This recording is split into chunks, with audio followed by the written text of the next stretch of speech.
नमस्कार साथियों, आज हम बड़ी महत्वपूर्ण बातों पर चर्चा करने जा रहे हैं। आपका सबसे बड़ा दुश्मन कौन है? गुस्से से कैसे जीते? संसार में भगवान को मानने की जरूरत ही क्यों पड़ी? आपका सबसे बड़ा दुश्मन कौन है? कौन सी ऐसी चीज है जो आपको सफल नहीं होने दे रही? कौन आपकी राह की सबसे बड़ी बाधा है? तो इसका जवाब है, आपके सबसे बड़े दुश्मन तो सिर्फ आप हैं। खुद ने खुद को रोक रखा है।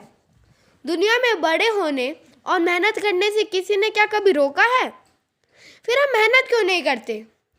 लोग आपकी गति स्लो कर सकते हैं, लेकिन आपको रोक नहीं सकते। बादल चाहे कितने भी बड़े और घने क्यों नहीं हो, उनकी हैसियत नहीं कि वह सूरज की रोशनी को रोक ले। जब सूरज उगेगा तो बादलों को चीर कर रख देगा। अंधेरा चाहे कितना भी घना और रात चाहे कितनी भी काली क्यों ना हो, उसकी औकात नहीं कि वह सूरज की किरण से ज़्यादा की है। सूरज की एक किरण पड़ते ही अंधेरा गायब। और इसी तरह दुनिया में किसी भी बाधा की हैसियत आपकी काबिलियत से ज़्यादा नहीं है। रुक जाने के लिए तो स्वयं जिम्मेदार आप हैं। आप अक्सर से ज़्यादा बातें करते रहें, पसीना बहाने से ज़्यादा घर में बैठकर सपने बुनते रहें, या फिर आने वाले कल से डरते रहे, तो दूसरा क्या कर सकता है? फियर ऑफ अननोन अर्थात अज्ञात का भय दुनिया का सबसे बड़ा डर है। इस भय का कोई आधार नहीं, फिर भी सबसे कॉमन है। दुनिया को जीतने के लिए पहले खुद को जिताना होगा। जिसने खुद को जिता लिया उसे दुनिया को जिता लिया। आपको सिर्फ और सिर्फ एक को हराना है, खुद को। आपकी प्रतिस्पर्धा बाहर किसी से नहीं है, आपकी प्रतिस्पर्धा तो अपने आप से है। कल जो आपने परफॉर्म किया था उससे बेहतर आज परफॉर्म करना है, तो अपने इस दुश्मन को आज ही हराओ। अगले हफ्ते नहीं, अगले महीने नहीं, अगले साल नहीं। आदर्श स्थितियों का इंतज़ार मत करो, वह तो कभी नहीं आएंगी। इस दुश्मन को हरा लो तो बाहर किसी की ताकत नहीं जो तुम्हें रोक सके।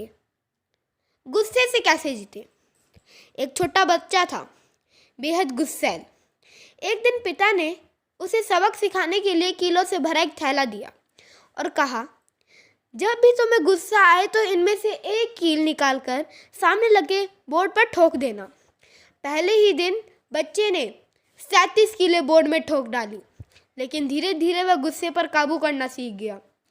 कुछ हफ्तों बाद वह पिता के पास पहुंचा और बोला, आज मुझे एक भी कील ठोकने की ज़रूरत नहीं पड़ी। अब उसके पिता ने कहा, अब एक नया काम करो।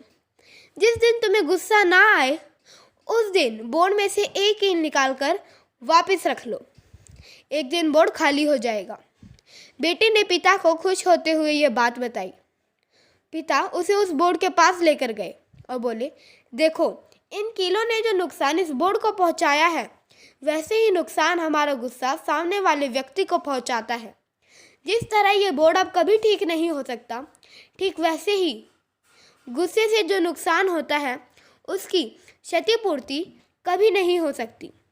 सीख, गुस्से से की गई हर शुरुआत का अंत शर्मिंदगी से होता है। ज़रा सोचे, संसार भर में भगवान को मानने की ज़रूरत ही क्यों पड़ी?